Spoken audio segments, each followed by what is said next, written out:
नमस्कार मित्रों, मैं हूं राघवेंद्र सिंह। आज का वीडियो आप लोगों के लिए बहुत ही महत्वपूर्ण है क्योंकि आज के वीडियो में मैं आप लोगों के बीच कुछ एक डाउट क्लियर करने वाला हूं जो आप लोगों को हमेशा रहता है। और वो ऐसे डाउट जो कि अनेकों न्यूज चैनलों के द्वारा आप लोगों को मन में बैठाए जा रहे हैं, आप लोगों को भ्रमित किया जा रहा है, जबकि ग्राउंड पे कुछ और है और हकीकत में कुछ और है। ऐसे डाउट तो बने रहिएगा। आज का ये वीडियो बहुत ही अहम है। हो सकता है आज का वीडियो थोड़ा लंबा हो जाए, परंतु एक बार आपने यदि ध्यान से देख लिया तो आपको ये सारे डाउट क्लियर हो जाएंगे। क्या सरकार आपको एरियर देगी या नहीं देगी, वो आज के वीडियो के माध्यम से क्लियर करूंगा। कुछ अहम बिंदु इस प्रकार से हैं।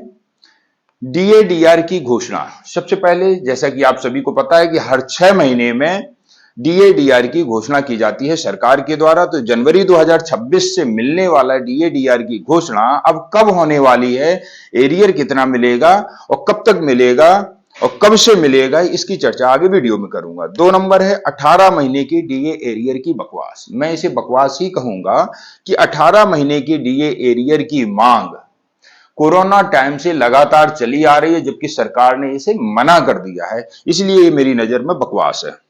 3 नंबर, फिटमेंट फैक्टर क्या है। बहुत से सैनिक परिवार पूछते हैं कि फिटमेंट फैक्टर क्या है और यह कैसे कार्य करता है, अगर उनके ऊपर यह लागू होता है तो किस प्रकार से उनकी पेंशन में बढ़ोतरी होती है, आगे वीडियो में चर्चा करूंगा। 4 नंबर, क्या डीएडीआर को बेसिक में मर्ज किया जाएगा। जैसा कि पहले से प्रस्तावित है कि जब जब डीएडीआर 50% से ऊपर हो जाएगा तब तक डीएडीआर को मूल बेसिक में मर्ज कर दिया जाएगा। क्या अब जनवरी 2026 से उस डीएडीआर को, जो कि अब 58 से 60% तक पहुंच गया है, उसको मूल बेसिक में मर्ज किया जाएगा या नहीं किया जाएगा, आगे चर्चा करूंगा।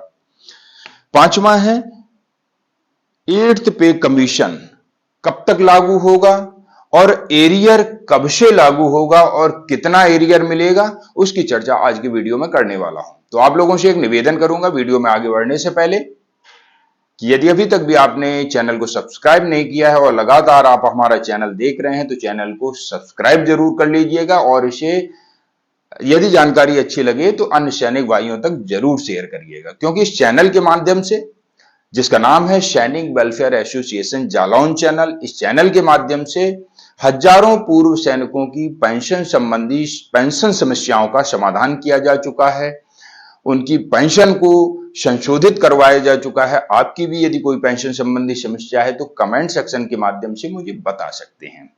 बिना देरी करते हुए वीडियो में आगे बढ़ूंगा। वीडियो थोड़ा लंबा होने वाला है क्योंकि जब डाउट है पुराने से पुराने तो उनको समझाने के लिए ये वीडियो थोड़ा सा लंबा हो सकता है। धैर्य बनाए रखिएगा, इसके बिल्कुल भी ना करिएगा। यहां पर एक एक करके मैं सारे प्रश्नों के उत्तर देने वाला हूं। नंबर पहला बिंदु, डीएडीआर की घोषणा कब तक होगी। जैसा कि आप सभी जानते हैं कि साल में 2 बार लगने वाला डीएडीआर, पहला तो 1 जनवरी, दूसरा 1 जुलाई से लगने वाला डीएडीआर की घोषणा, उसकी घोषणा मुख्यतः मार्च के आखिरी सप्ताह में या फिर अप्रैल के 1 या 2 वीक तक इसकी घोषणा की जाती है। परंतु इसका जो एरियर की बात कहें तो एरियर पिछले 3 महीने जनवरी, फरवरी और मार्च का एरियर आप लोगों को अप्रैल के मिड में दे दिया जाता है और जो अप्रैल की पेंशन में डीएडीआर लग के आता है वो आपका करंट डीएडीआर होता है। इस बार आपके महंगाई भत्ते में मात्र 2% की बढ़ोतरी की उम्मीद जताई जा रही है। अभी तक आप लोगों का जो महंगाई भत्ता था वो 58% था। अनुमानित है कि आगे चल करके सरकार की घोषणा के बाद इसे 60% कर दिया जाएगा। इंतजार करिएगा अप्रैल के 1 वीक का। इसके अलावा अब जो एरियर की बात मैं कह रहा था, एरियर विशेष नहीं मिलेगा। आप समझिएगा कि आपकी डीएडीआर में मात्र 2% की बढ़ोतरी हो रही है तो आपकी पेंशन कितनी है उसके हिसाब से आप कैलकुलेशन कर लेना कि 60% के हिसाब से आपका कितना बनता है, 1,500 से 2,000 रुपए। इससे ज्यादा किसी को एरियर नहीं मिलने वाला है। दूसरा प्रश्न है 18 महीने की डीए एरियर की बकवास। मैं इसे बकवास ही कहूंगा क्योंकि कोरोना काल से लेकर के आज तक 18 महीने के डीए की मांग को लेकर के न जाने कितने यूट्यूब चैनलों पर बढ़ा चढ़ा करके दिखाया जाता है, सरकार का महिमा मंडन किया जाता है। कई यूट्यूब चैनल कहते हैं कि रक्षा मंत्री ने घोषणा कर दी है कि इसे 2 से 3 महीने के अंदर 3 किस्तों में दे दिया जाएगा। न जाने कितनी बार आप लोगों ने भी सुना होगा, कोरोना काल से लेकर के अब तक यहां पर 6 साल होने जा रहे हैं और 6 सालों में मुझे कहीं उम्मीद नहीं दिखी सरकार के द्वारा, जबकि ये बात क्लियर कर दी जा चुकी है, जो वित्त मंत्री जी हैं उनके द्वारा ये बात क्लियर कर दी जा चुकी है कि 18 महीने का डीए डीआर का जो एरियर की मांग कर रहे हैं केंद्रीय कर्मचारी, वो डीए का एरियर नहीं मिलेगा। क्यों? क्योंकि उस समय हमारा सरकार एक ऐसी क्राइसिस से जूझ रहा था जिसके कारण इस डीए डीआर को फ्रीज किया गया था। अब एरियर की मांग संभव नहीं है क्योंकि उस समय हमारा देश आपदा की स्थिति को झेल रहा था।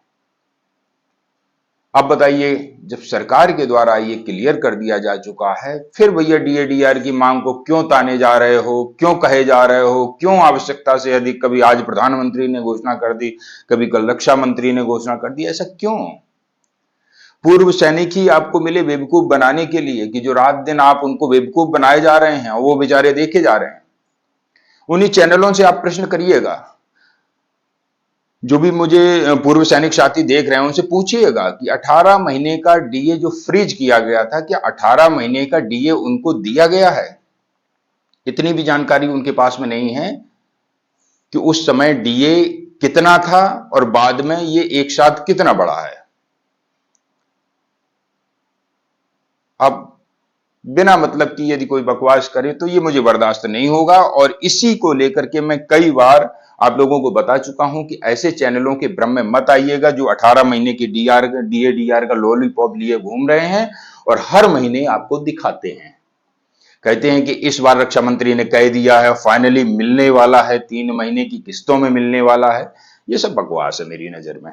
तीसरा पॉइंट है फिटमेंट फैक्टर क्या है और यह कैसे कार्य करता है। जैसा कि आप सभी जानते हैं कि वेतन आयोग में एक नंबर निर्धारित किया जाता है कि किस प्रकार से एक गुणांक होता है कि आपकी बेसिक को उस गुणांक से गुणा करने पर जितना भी निकल करके आता है, जैसे मान लीजिए किसी की बेसिक 20,000 रुपए है, 20,000, और यदि 1.92 फिटमेंट फैक्टर रहा तो 20,000 को 1.92 से मल्टीप्लाई करिएगा, जितना निकल करके आएगा वो 8th पे कमीशन में आपकी बेसिक होगी। अब फिटमेंट फैक्टर कितना रहेगा वो अलग अलग कारण हो सकते हैं। मैंने अपने पिछले वीडियो में ये बात आपको बारीकी से समझाई है कि जब डीए डीआर हमारा 100 से ऊपर चला गया था, 125 तक चला गया था, तब जाकर के हमारा फिटमेंट फैक्टर 2.57 रहा है। इससे पहले वेतन आयोगों में और कुछ रहा है। इस बार तो डीए डीआर ऐसे चल रहा है जैसे कि केचुआ चल रहा है, यानी कि 10 सालों के अंदर हमारा जो डीए डीआर है वो मात्र 58% तक ही पहुंचा है, अगर दिसंबर 2025 तक की बात करें तो। अब जब डीए की ये कंडीशन है तो आप समझ लीजिए कि वेतन आयोग में आपकी क्या कंडीशन रहेगी। कुछ दिन पहले सीडीएस से यही प्रश्न किया गया था, पत्रकारों ने यही प्रश्न किया था कि आने वाले दिनों में वेतन आयोग को आप किस प्रकार से देखते हैं, किस प्रकार से जो सैन्य कर्मी हैं उनकी पेंशन और पे में बढ़ोतरी की जाएगी। तो वहां पर भी संतोषजनक जवाब आपने नहीं सुना होगा।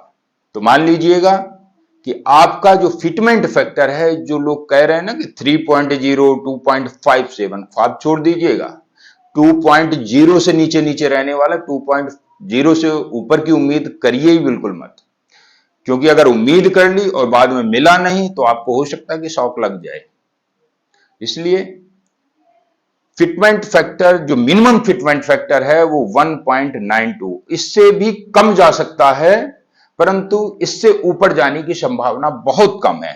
एक और बात बता देता हूं, 3.0 2.57 की जो चैनल रात दिन गुणगान करते थे, जो गाना गाते थे, आजकल वो सारे चैनल गायब हो गए हैं। वो 2.0 से कम की बात करने लगे हैं। अब क्यों करने लगे हैं? ये उनको पता है कि ये होना नहीं है और अब समय नजदीक आ रहा है और जो दर्शक हैं वो इस चीज को याद रखेंगे, और जब वो नहीं हुआ तो वो चैनल का बहिष्कार कर देंगे। इसलिए धीरे धीरे अब वो 3.0 से डाउन होते आ रहे हैं, 2.57, 2.28 और 2.0 और 2.0 से भी नीचे की बात करने लगे हैं।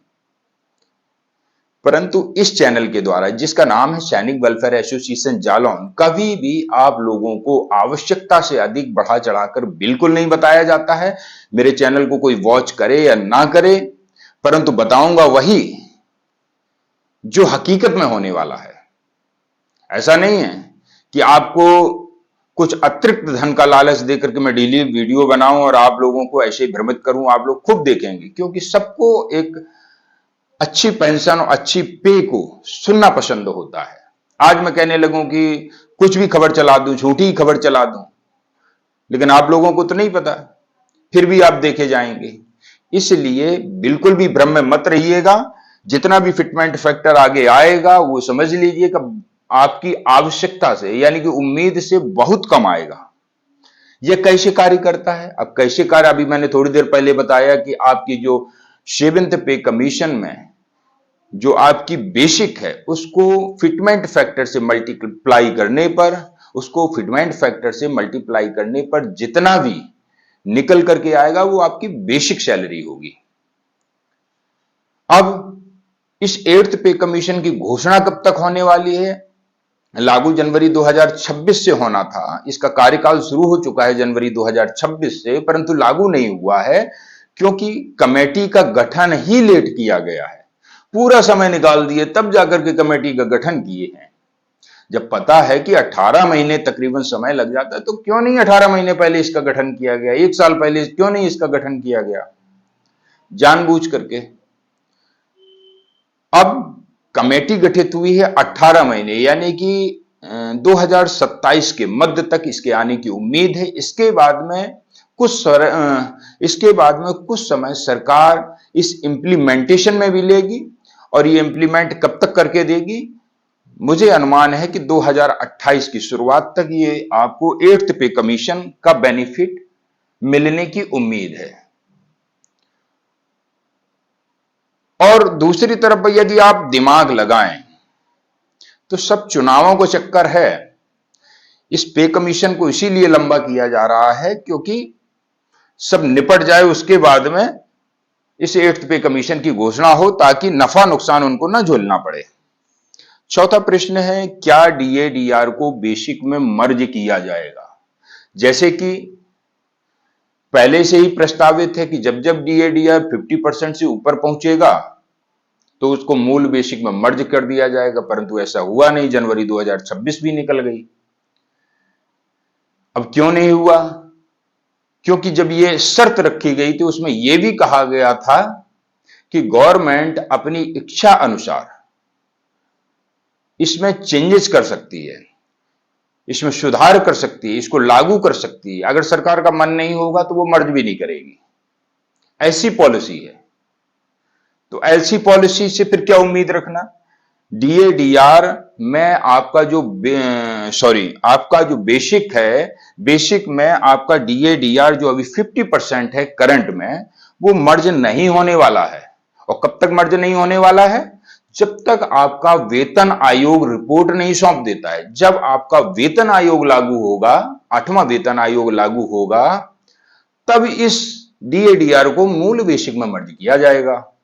उससे पहले ये डीएडीआर मूल बेसिक में यदि मर्ज कर दिया तो सरकार को लग रहा है कि जो डीएडीआर बढ़ा दे रहे हैं ना 2-2%, और अगर बेसिक को मर्ज कर दिया, किसी की वर्तमान में बेसिक 20,000 रुपए है और डीओ को यदि मर्ज कर दिया तो हो जाएगी 34,000 बेसिक, और 34,000 हो जाएगी तो 2% जो बढ़ा दे रहे हैं उसमें थोड़ा सा और ज्यादा इजाफा होगा, और अभी 20,000 पे डीएडीआर लग रहा है।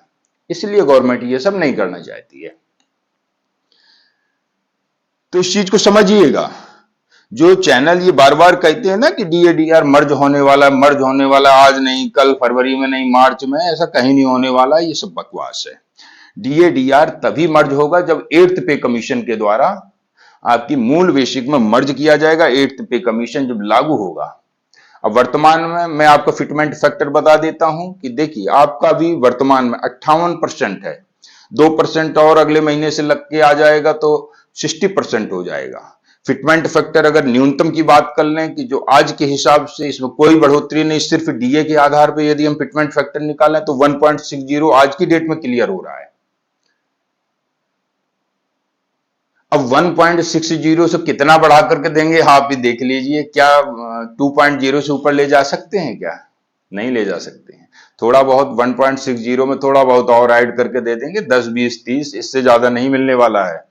थोड़ा अपना भी दिमाग का यूज करिएगा, पूरा पूरा न्यूज चैनलों पर भी विश्वास मत करिएगा, क्योंकि न्यूज चैनलों का काम है बढ़ा चढ़ा के दिखाना। जब बढ़ा चढ़ा के दिखाएंगे जब ही तो आप देखेंगे, और जब बिल्कुल न्यूनतम सैलरी न्यूनतम पेंशन दिखाएंगे तो आप भी एक दो बार सुन के बिल्कुल बंद ही कर देंगे कि बोले क्या बकवास किए जा रहा है। इसलिए उनके भ्रम में मत आइएगा। पांचवा प्रश्न है, एट्थ पे कमीशन कब तक और एरियर कब से लागू होगा? एट्थ पे कमीशन तो जनवरी 2026 से लागू होना था, परंतु नहीं किया क्योंकि घोषणा ही देर से की। और जब घोषणा देर से की तो अब समझिएगा कि 18 महीने वेतन आयोग से रिपोर्ट सौंपने में लगा देगा, उसके बाद सरकार भी 3 से 6 महीने का समय लगा देगी, यानी कि मई 2027 तक वेतन आयोग अपनी रिपोर्ट सौंप पाएगा। उसके बाद में सरकार कुछ समय लगा देगी, 3 महीने लगाए, 6 महीने लगाए या 1 साल लगाए, इसमें कुछ कहा नहीं जा सकता क्योंकि टर्म ऑफ रेफरेंस में यह बात क्लियर नहीं कही गई है। अब जो पेंशन भोगी हैं, केंद्र सरकार के कर्मचारी हैं, करें तो करें क्या, क्योंकि आज से पहले जो टर्म ऑफ रेफरेंस दिया जाता था उसमें ये सारी बातें क्लियर होती थी कि वेतन आयोग की रिपोर्ट सौंपने के बाद सरकार कितना समय लेगी और कब से एरियर लागू होगा। अरे सबसे बड़ी विडंबना तो यही है, जब लागू होगा तब लागू होगा, लेकिन कम से कम ये सरकार को क्लियर कर देना चाहिए कि जनवरी 2026 से जो वेतन आयोग लागू है तो जनवरी 2026 से उसको एरियर दिया जाएगा लागू, चाहे 2028 में हो चाहे पूरे चुनाव कराने के बाद में लागू करें। परंतु वो भी नहीं कहा, उस पर भी तलवार लटक रही है। निश्चित नहीं है एरियर मिलेगा तो कब से मिलेगा। मैं यहां पर उतना ही बताता हूं जितना सरकार के द्वारा आप लोगों को राजपत्र के द्वारा बताया जाता है। उन न्यूज चैनलों की तरह नहीं कि जो राजपत्र में कुछ और दर्शाया जा रहा है, बढ़ा चढ़ा के अनुमान और भी बताए दे रहे हैं। तो ऐसा नहीं है, वही बताऊंगा जो राजपत्र में बात कही गई है। फिटमेंट फैक्टर आपने देखा, मैंने समझाया, भगवान मालिक है। 18 महीने डीएडीआर, उम्मीद छोड़ दो। डीएडीआर की घोषणा हर साल में 2 बार होती है, मिलके रहेगा, इसे कोई बदल नहीं सकता है। और जो डीए के एरियर की बात कह रहे हैं नहीं, इतना मिलेगा उतना मिलेगा, वो कहीं कुछ नहीं मिलेगा। 3 महीने का एरियर मिलता है डीएडीआर का। जनवरी से लागू है तो अप्रैल में घोषणा हो जाएगी और जनवरी फरवरी और मार्च का आपको डीए का एरियर मिल जाएगा और अप्रैल की सैलरी और पेंशन में आपका डीएडीआर लग कर आ जाएगा। दोस्तों, मैं बार बार आप लोगों के साथ ये संवाद करता रहता हूं, आप लोगों को बताता रहता हूं, फिर भी ना जाने आप क्यों भ्रमित होते हैं। उठा करके आप आज ही अपने दूसरे चैनलों को सुन लीजिएगा। 18 महीने डीएडीआर की घोषणा न जाने कितने बार वो कर चुके हैं और ये भी कह चुके हैं कि 18 महीने का डीएडीआर मिलने वाला है अगले महीने या उससे अगले महीने में। परंतु ये सब बकवास है, आप इसके भ्रम में मत आइएगा। आपको कोई पेंशन संबंधी समस्या है तो मुझे कमेंट सेक्शन के माध्यम से बता सकते हैं, कोई डाउट है वह भी प्रश्न कर सकते हैं। लेकिन अपने सैनिकों को जागरूक करने के लिए इस चैनल को शेयर जरूर करना, अन्यथा आप ऐसे ही बेवकूफ बनाए जाते रहेंगे।